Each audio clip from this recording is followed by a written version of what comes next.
టీవీకి స్వాగతం. నా పేరు పల్లవి. ఉత్తరప్రదేశ్లోని అయోధ్య ఆలయంలో తొలి నవమి ఇదే కావడంతో అంగరంగ వైభవంగా ఉత్సవాలు నిర్వహిస్తున్నారు. బాలరాముడి నుదుటిపై కనిపించిన సూర్య తిలకంతో భక్తజనం పరవశించిపోయింది. అధునాతన సాంకేతికత సాయంతో సూర్యకిరణాలు గర్భగుడిలోని రాముడి విగ్రహం నుదుటిపై తిలకం వలె 58 మిల్లీమీటర్ల పరిమాణంలో కొన్ని నిమిషాల పాటు ప్రసరించాయి. 3వ అంతస్తు నుంచి గర్భగుడిలోని బాలరాముడి విగ్రహం నుదుటిపై సూర్యకిరణాలు ప్రసరించేలా అయోధ్య ఆలయంలో ప్రత్యేక ఏర్పాట్లు చేశారు. ఆలయ శిఖర భాగంలో సూర్యకాంతి గ్రహించేందుకు ఒక పరికరాన్ని ఏర్పాటు చేశారు. బెంగళూరులోని ఇండియన్ ఇన్స్టిట్యూట్ ఆఫ్ ఆస్ట్రోఫిజిక్స్ శాస్త్రవేత్తలు, పరిశోధకుల సాయంతో కేంద్ర భవన నిర్మాణ పరిశోధన సంస్థ శాస్త్రవేత్తలు ఆలయాన్ని ప్రత్యేకంగా నిర్మించారు.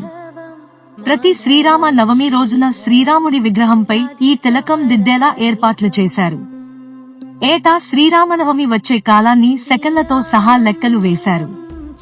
ఈ లెక్కల సాయంతో సూర్యకిరణాలు ప్రసరింపజేసే పరికరాలు, వ్యవస్థను రూపొందించారు. ఈ వ్యవస్థ 19 ఏళ్లు నిరాటంకంగా పనిచేస్తుంది. మరిన్ని విషయాలు తెలుసుకోవాలంటే హిందూ టీవీ ఛానల్ ని సబ్స్క్రైబ్ చేసుకోండి.